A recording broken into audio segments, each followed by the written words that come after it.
નમસ્કાર, જય માતાજી, જય જોગમાયા। તો અત્યારે હાલ અમે ઊભા છીએ હોસલ્યા તળાવ જોડે, જે દાવડ ગામમાં આવેલું છે। અને આનો ઇતિહાસ જ્યાં લગન મેં સાંભળ્યું છે અને મેં જે આજે માહિતી એકઠી કરી છે એના હિસાબે આ હોસલ્યું તળાવ મતલબ કે આ હોસલબા રાણીના નામનું તળાવ છે। જે હોસલબા રાણી હતા તેમને બનાવવાનું ચાલુ કર્યું હતું, જે તળાવ પૂરું થયું નથી।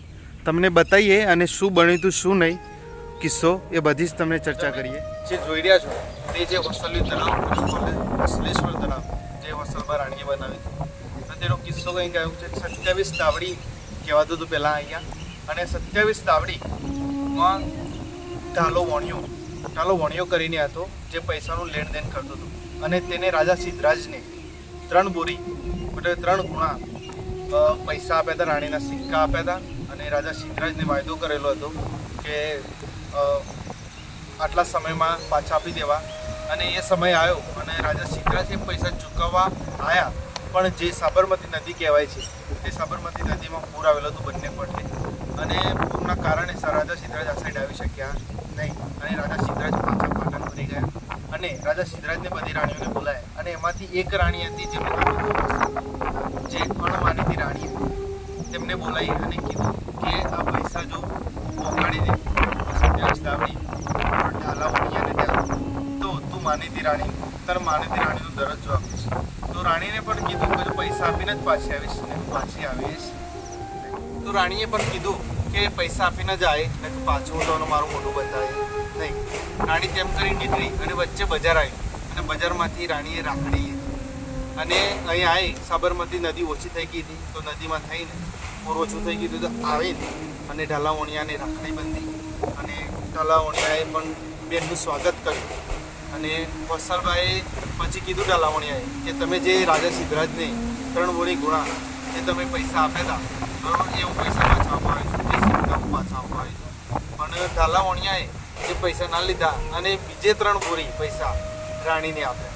હવે રાણી વિચારમાં પડી ગઈ કે હવે શું, રાણી વિચારમાં પડી ગઈ અને કે પૈસા હવે તો ડબલ થઈ ગયા, અને ત્યાં તો રાજા સિદ્ધરાજને કહીને આવી હતી કે પૈસા આલ્યા વગર મોટું, તો રાણીએ વિચાર કર્યો તો રાણીએ અહીંયા